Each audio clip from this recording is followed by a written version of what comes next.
Disclaimer. This book may contain content that is considered historically inaccurate or culturally insensitive by modern standards. My hope is that by exploring old literature, we will better understand why people of the past thought the way that they did and understand the influences that shape their culture. This video is not intended for young audiences. Hi, I'm Morgan, and today I will be reading to you from Out of Door book, which is the 7th book in a collection or series of books called The Children's Hour, published by Houghton Mifflin Co. in 1907.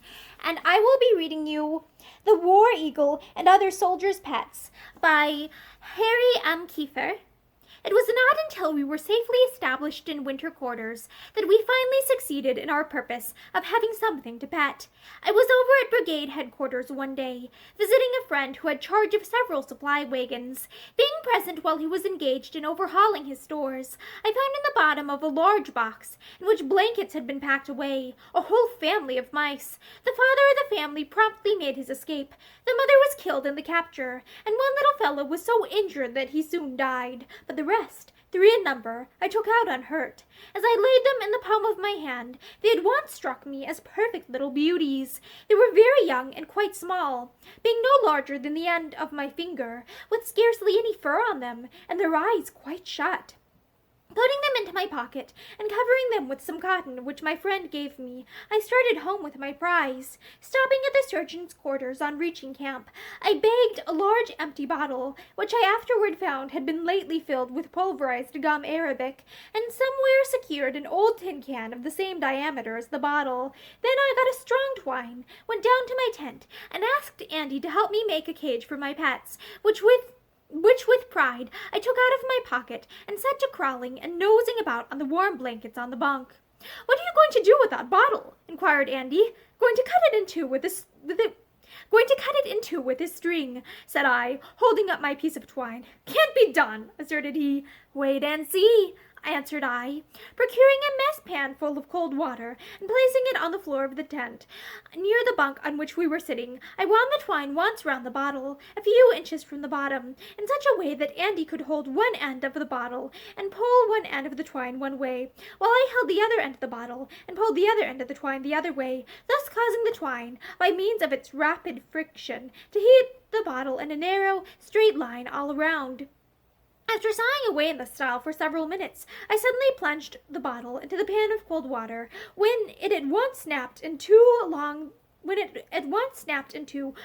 line where the twine had passed around it, and it's clean and clear as if it had been cut by a diamond. Then, melting off the top of the old tin can by holding it in the fire, I fastened the body of the can on the lower end of the bottle. When finished, the whole arrangement looked like a large, long bottle, the upper part of which was glass and the lower tin. In this way I accomplished the double purpose of providing my pets with a dark chamber and a well-lighted apartment, at the same time preventing them from running away. Placing some cotton on the inside of both can and bottle for a bed, and thrusting a small sponge, moistened with sweetened water, into the neck of the bottle, I then put my pets into their new home. Of course they could not see, for their eyes were not yet open, neither did they, at first, seem to know how to eat, but as necessity is the mother of invention, with mice as well as with men, they soon learned to toddle forward to the neck of the bottle and suck their sweet sponge. In a short time they learned also to nibble at a bit of apple, and by could crunch their hardtack like veritable veterans. The bottle, as has already been said, had been filled with pulverized gum arabic. Some of this, still adhering to the inside of the bottle, was gradually brushed off by their growing fur, and it was amusing to see the little things sit on their haunches and clean themselves of the sticky substance. Sometimes they would all 3 be busy at the same time, each at himself, and again 2 of them would take to licking the third, rubbing their little red noses all over him, from head to tail, in the most amusing way imaginable. Gradually they grew very lively, and became quite tame, so that we could take them out of their house into our hands, and let them hunt about in our pockets for apple seeds or pieces of hardtack. We called them Jack, Jill, and Jenny, and they seemed to know their names. When let out of their cage occasionally for a romp on the blankets, they would climb over everything, running along the inner edge of the eave boards and the ridgepole, but never succeeded in getting away from us. It was a comical sight to see little Jim come in to look at them.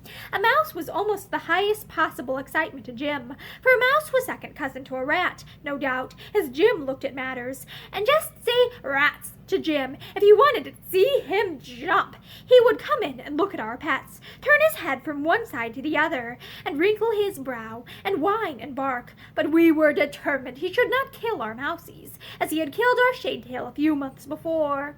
What to do with our pets when spring came on, and winter quarters were nearly at an end, we knew not. We could not take them along on the march, neither did we like to leave them behind, for it seemed cruel to leave Jack, Jill, and Jenny in the deserted and dismantled camp to go back to the barbarous habits of their ancestors. On consideration, therefore, we concluded to take them back to the wagon train and leave them with the wagoner, who, though at first he demurred to our proposal, at last consented to let us turn them loose among his oat bags, where I doubt not they had a merry time indeed. The pet-making disposition which had led Andy and me to take so much trouble with our mice was not confined to ourselves alone. The disposition was quite natural, and therefore very general among the men of all commands. Pets of any and all kinds, whether chosen from the wild or the domestic animals, were everywhere in great esteem, and happy was the regiment which possessed a tame crow, squirrel, coon, or even a kitten. Our own regiment possessed a pet of great value and high esteem in little Jim, of whom some incidental mention has already been made. As little Jim enlisted with the regiment and was honorably mustered out of the service with it at the close of the war, after 3 years of as faithful service as so little a creature as he could render the flag of his country, some brief account of him here may not be out of place. Little Jim, then, was a small rat terrier, of fine-blooded stock, his immediate maternal ancestor having won a silver collar in a celebrated rat pit in Philadelphia. Late in 1859, while yet a pup, he was given by a sailor friend to John C. Kensel, with whom he was mustered into the United States service for 3 years or during the war, on Market Street, Philadelphia, Pennsylvania, late in August 1862. Around his neck was a silver collar with the inscription, Jim Kensel, Co. F. 150th REGT PV. He soon came to be a great favorite with the boys, not only of his own company, but of the entire regiment as well, the men of the different companies thinking quite as much of him as if he belonged to each of them individually, and not to Sergeant Kensel, of Company F, alone. On the march he would be caught up from the roadside, where he was doggedly trotting along, and given a ride on the arms of the men, who would pet him and talk to him as if he were a child and not a dog. In winter quarters, however, he would not sleep anywhere except on Kensel's arm, and underneath the blankets, nor was he ever known to spend a night away from home. On first taking the field, rations were scarce with us, and for several days fresh meat could not be had for poor Jim, and he nearly starved. Gradually, however, his master taught him to take a hardtack between his forepaws, and, holding it there, to munch and crunch at it till he had consumed it. He soon learned to like hardtack, and grew fat on it, too. On the march to Chancellorsville, he was lost for 2 whole days, to the great grief of the men. When his master learned that he had been seen with a neighboring regiment, he had no difficulty in finding volunteers to accompany him when he announced that he was about to set out for the recapture of Jim. They soon found where he was. Another regiment had possession of him, and laid loud and angry claim to him, but Kensel and his men were not to be frightened, for he knew the bucktails were at his back, and that sooner than give up little Jim, there would be some rough work. As soon as Jim heard his master's sharp whistle, he came bounding and barking to his side, overjoyed to be at home again, albeit he had lost his silver collar, which his thievish captors had cut from his neck, in order the better to lay claim to him. He was a good soldier, too, being no coward, and caring not a wag of his tail for the biggest shells the Johnnies could toss over at us. He was with us under our first shell fire at Clark's Mills, a few miles below Fredericksburg, in May 1863, and ran barking after the very first shell that came screaming over our heads. When the shell had buried itself in the ground, Jim went up close to it, crouching down on all fours, while the boys cried, "Rats! Rats! Shake him, Jim! Shake him, Jim!" Fortunately, that shell did not explode, and when others came that did explode, Jim, with true military instinct, soon learned to run after them and bark, but to keep a respectful distance from them. On the march to Gettysburg, he was with us all the way, but when we came near the enemy, his master sent him back to William Wiggins, the wagoner, for he thought too much of Jim to run the risk of losing him in battle. It was a pity Jim was not with us out in front of the seminary the morning of the first day, when the fight opened, for as soon as the cannon began to boom, the rabbits began to run in all directions, as if scared quite out of their poor little wits, and there would have been fine sport for Jim with the cottontails, had he only been there to give them chase. In the first day's fight, Jim's owner, Sergeant John C. Kensel, while bravely leading the charge for the recapture of the 149th Pennsylvania Regiment's battle flags, was wounded and left for dead on the field, with a bullet through his head. He, however, so far recovered from his wound that in the following October he rejoined the regiment, which was then lying down along the Rappahannock somewhere, and looking for the regiment, on his return from a northern hospital, Sergeant Kensel chanced to pass the supply train, and saw Jim busy at a bone under a wagon. Hearing the old familiar whistle, Jim at once looked up, saw his master, left his bone, and came leaping and barking in the greatest delight to his owner's arm. On the march, he was sometimes sent back to the wagon. Once he came near being killed. To keep him from following the regiment, or from straying and getting lost in search of it, the wagoner had tied him to the rear axle of his wagon with a strong twine. And crossing a stream, in his anxiety to get his team over safely, the wagoner forgot all about poor little Jim, who was dragged and slashed through the waters in a most unmerciful way. After getting safely over the stream, the teamster, looking back, found poor Jim under the rear of the wagon, being dragged along by the neck, more dead than alive. He was then put on the sick list for a few days, but with this single exception, he had never a mishap of any kind, and was always ready for duty. His master having been honorably discharged before the close of the war because of wounds, Jim was left with the regiment in care of Wiggins, the wagoner. When the regiment was mustered out of service at the end of the war, little Jim was mustered out too. He stood up in rank with the boys and wagged his tail for joy that peace had come and that we were all going home. I understand that his discharge papers were regularly made out, the same as those of the men, and that they read somewhat as follows. To all whom it may concern, know ye that Jim Kensel, Private, Company F, 150th Regiment Pennsylvania Volunteers, was enrolled on the 22nd day of August, 1862, to serve 3 years, or during the war, is hereby discharged from the service of the United States this 23rd day of June, 1865, at Elmira, New York, by direction of the Secretary of War. No objection to his being re-enlisted is known to exist. Said Jim Kensel was born in Philadelphia, in the state of Pennsylvania, and 6 years of age, 6 inches high, dark complexion, black eyes, black and tan hair, and by occupation, when enrolled, a rat terrier. Given at Elmira, New York, this 23rd day of June, 1865. James R. Reed, Capt. 10th U.S. Infantry, A.C.M. Before parting with him, the boys bought him a silver collar, which they had suitably inscribed with his name, regiment, and the principal engagements in which he had participated. This collar, which he had honorably earned in the service of his country in war, he proudly wore in peace to the day of his death. Oh, over here on the left is an illustration of a bird. I think it might be an eagle, and underneath it says, Old Abe. Although not pertaining to the writer's own personal recollections, there yet may be appropriately introduced here some brief mention of another pet, who, from being the pride of his regiment, gradually arose to the dignity of national fame. I mean, Old Abe, the war eagle of the 8th Wisconsin Volunteers.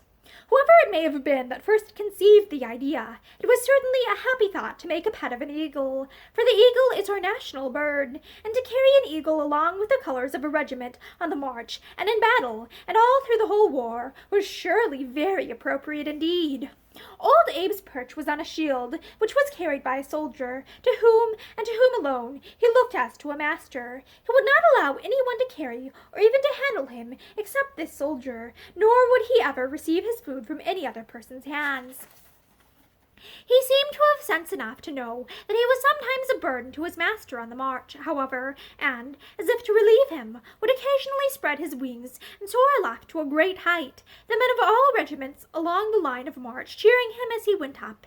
He regularly received his rations from the commissary, the same as any enlisted man. Whenever fresh meat was scarce, and none could be found for him by foraging parties, he would take things into his own claws, as it were, and go out on a foraging expedition himself.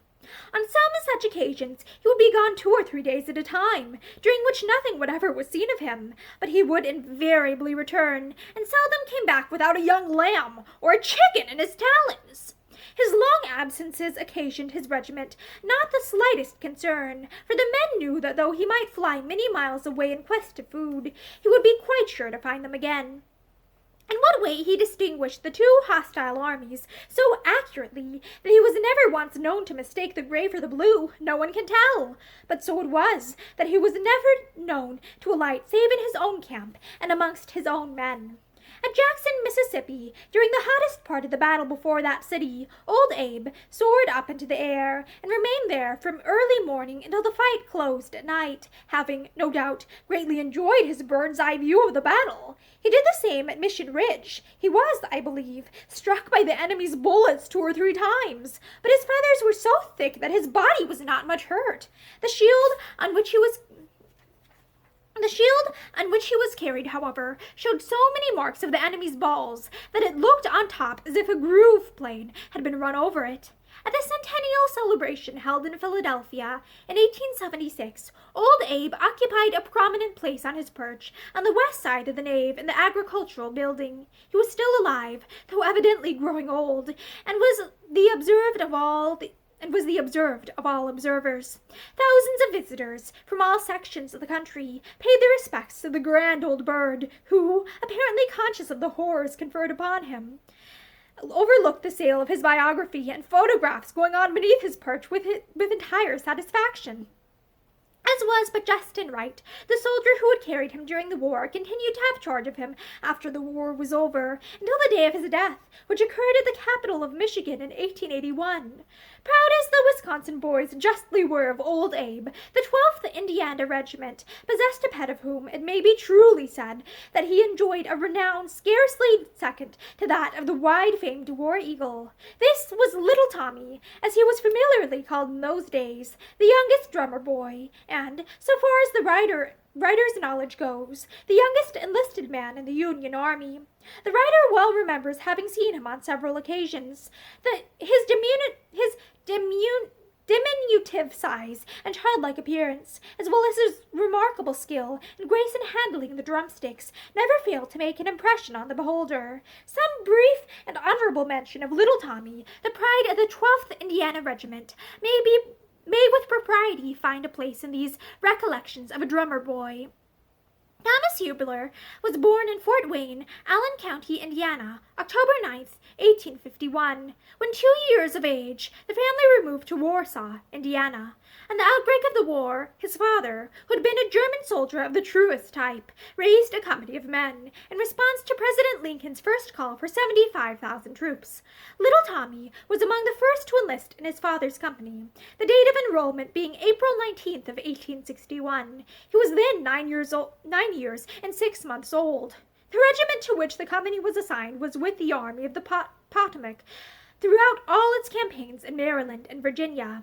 At the expiration of its term of service, in August 1862, Little Tommy re-enlisted and served to the end of the war, having been present in some 26 battles in all. He was greatly beloved by all the men of his regiment, and was a constant favorite amongst them. It is thought that he beat the first long roll of the great Civil War. He is still living in Warsaw, Indiana, and bids fair to be the latest survivor of the great and grand army of which he was the youngest member. With the swift advancing years, the ranks of the soldiers of the late war are being rapidly thinned out, and those who yet remain are showing signs of age. The boys in blue are thus, as the years go by, almost imperceptibly turning into the boys in gray, and as Little Tommy, the youngest of them all, sounded their first reveal, so may he yet live to beat their last tattoo. And that is the end of The War Eagle and Other Soldiers' Pets by Harry M. Kieffer. And I will quickly show you the illustration of old Abe again, just in case you wanted to take a closer look at it. Thank you for listening to this story from Out of Door Book, and I hope that you enjoyed it. Have a great day. Bye!